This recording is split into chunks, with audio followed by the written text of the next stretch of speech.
Good afternoon, Ranjana ji. Well, to readers and viewers of Indigenous Link platforms, we have Ranjana Patel, one of our community leaders, an inspirational leader who has been in the community workspace for many, many years. Her initiatives have led to many outcomes as far as the people are concerned. There have been fantastic outcomes. We have got Gandhi Nivas running because of our initiative. Some of us have had the good fortune of being associated with it. Ranjana ji, welcome, and let us talk about your community initiatives, because we have had an episode a little while ago about your business aspects and how successfully you ran primary healthcare service. Coming to the community aspects, tell us about Gandhi Nivas, about Serenity Foundation, and the other initiatives that have led your life in the past so many years. I think, first of all, I have taken credit for the amazing people around me. And so with Gandhi Nivas, it was the police that did the referrals, it was the counselling service, Ayata, that did the services, and they are the gold in the whole program. They created it with what they needed, and I was just the middleman, the conductor in the middle, having the good fortune of being But you're there. the captain, and the captain always gets the credit.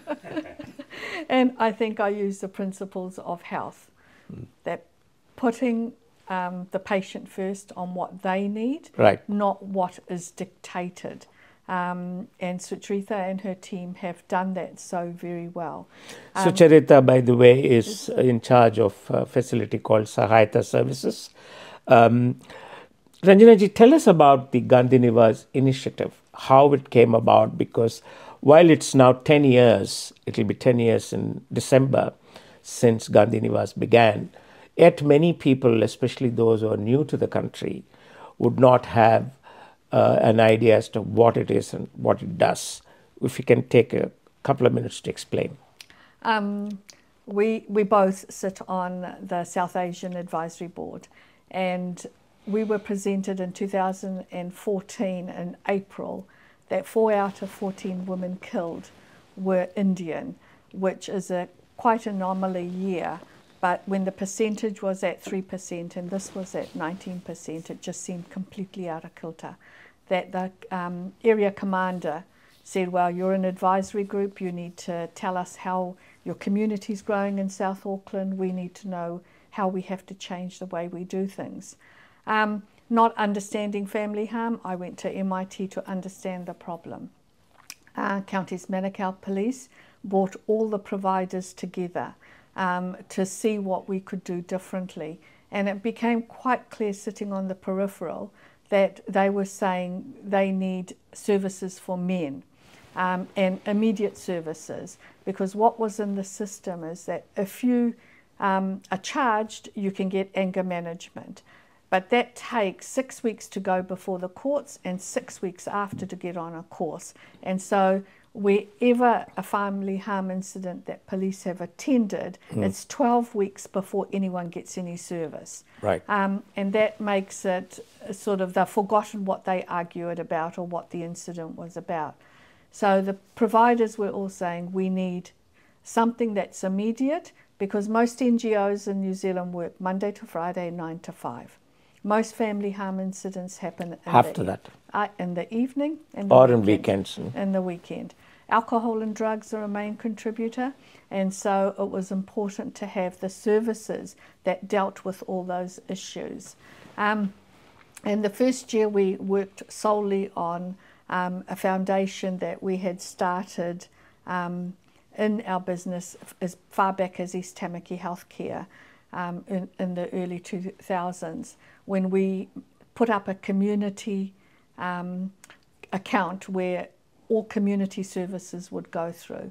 And so then we formalized it into a charitable trust, Nirvana Trust, and then we made it to Serenity.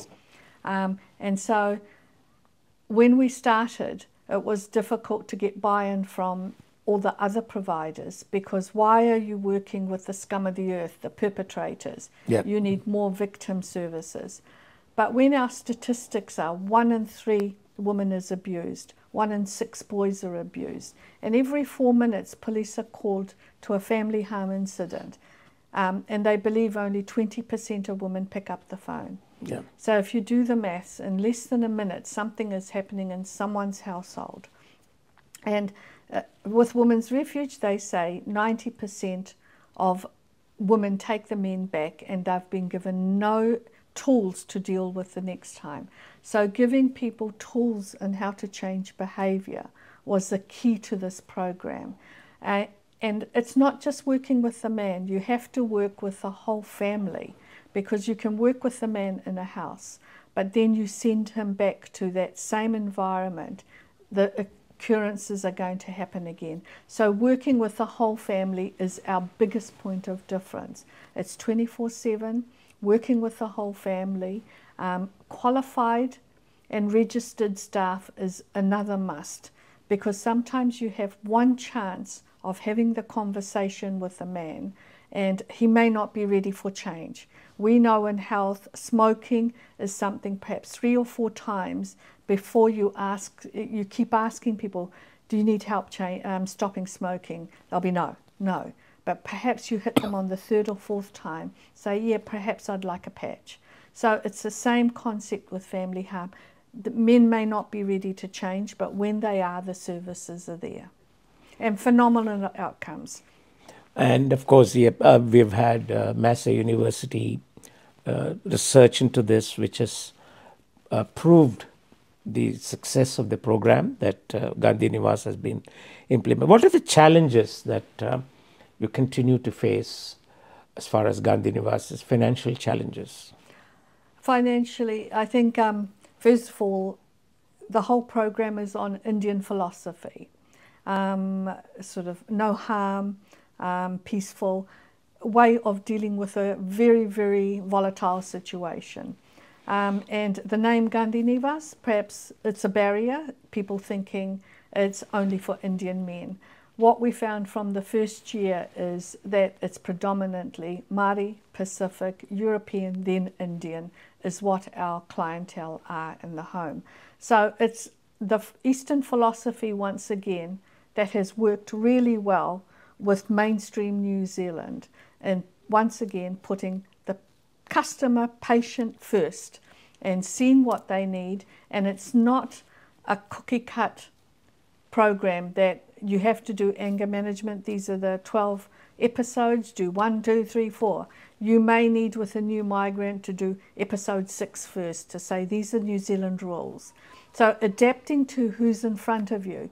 I quite often walk into business meetings when I'm speaking in a sari, and I ask the audience, have you judged me already, fresh off the boat?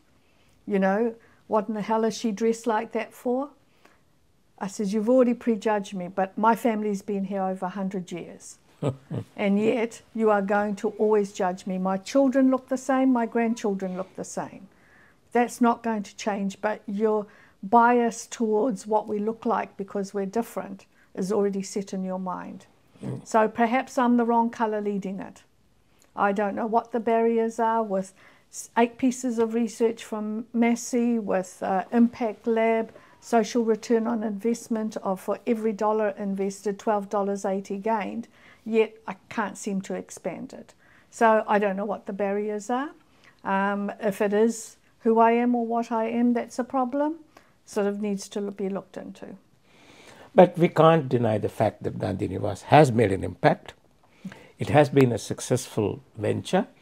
All it requires is I think it requires public funding, much more than at any time, and also a proper treatment from the government side.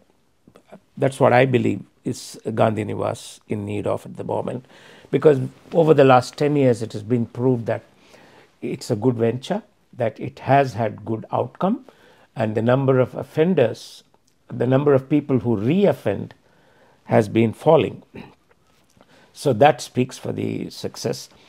We hope that Gandhi Nivas will continue to grow, and as we said 10 years ago, that if there are 21 districts of the police, then there should be 21 Gandhi Nivas homes, one in each district. We'll talk more about it, Ranjana ji. Now about your other community initiatives.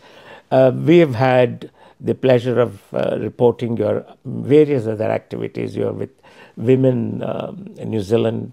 Now, recently you have been honored.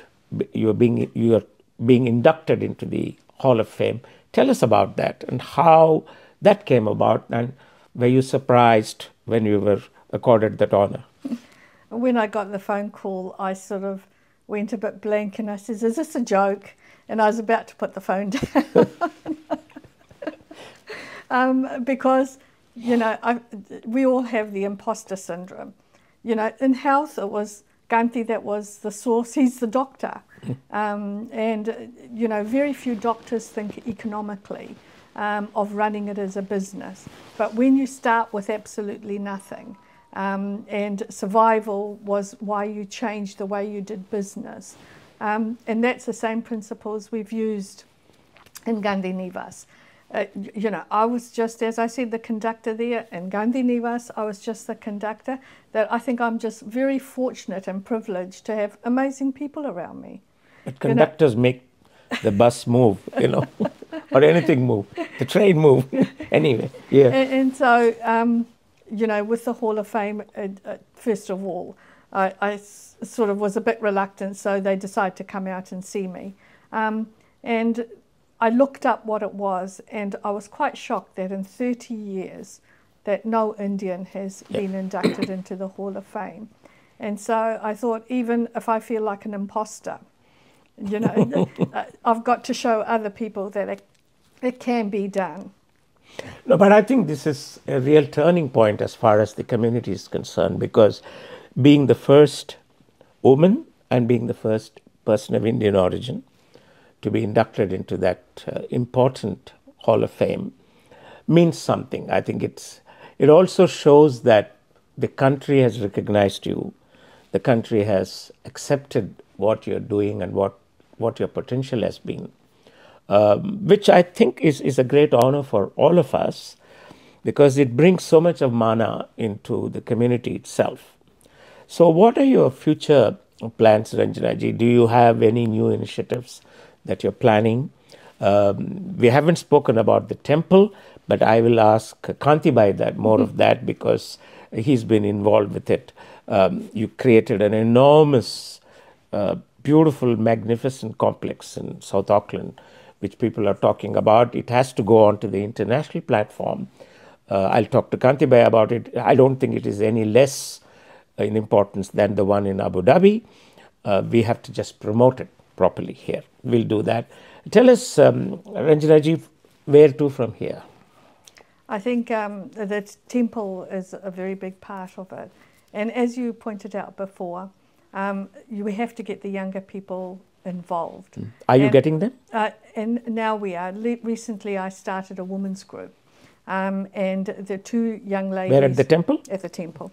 And two young ladies said, "We would like to do this." I says, "Yep, we'll do that." They work so hard at it, and getting people, you'll do the satsang, you'll do the bhajan, you'll be the MC. And there was a bit of reluctance from people, so they did the MCing. They sang the bhajan, all different ones. And then I said, "Look, even if 5 people turn up, don't worry, it's a start. I know you've put a lot of work into it."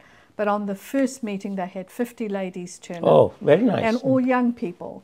And then the elderly ladies heard about it and said, "Well, why can't we come?" And they says, "Of course you can come." So the second meeting, they had over 100 people.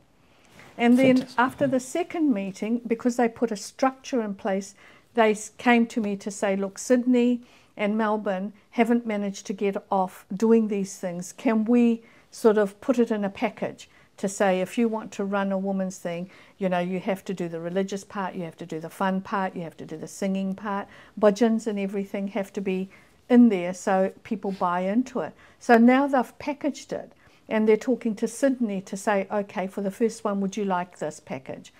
And then the men came along saying, well, why can't we come to it? They says, well, no, you do your different one. So at the same time now, the young men have started their young ones. So families come. Families come. Men, women, children. And the children are taken care of. There's 2, 3 that are early childhood teachers and teachers that create the same activity for the children. Excellent. And the men are participating, you know, in all of them. And they do it all on religious themes. Last month was Hindura. And so they got the children to make one, they got the ladies to make one, and they got the men to make it as part of the fun activity after the religious part. And so growing that community is very, very important. You know, a lot of new migrants there, and so the ability to take ownership where there's risk of failing, they're a bit uncertain in. So giving them the confidence to say, don't worry, failing once doesn't make you a failure. No, no. And I think that's an important part of it.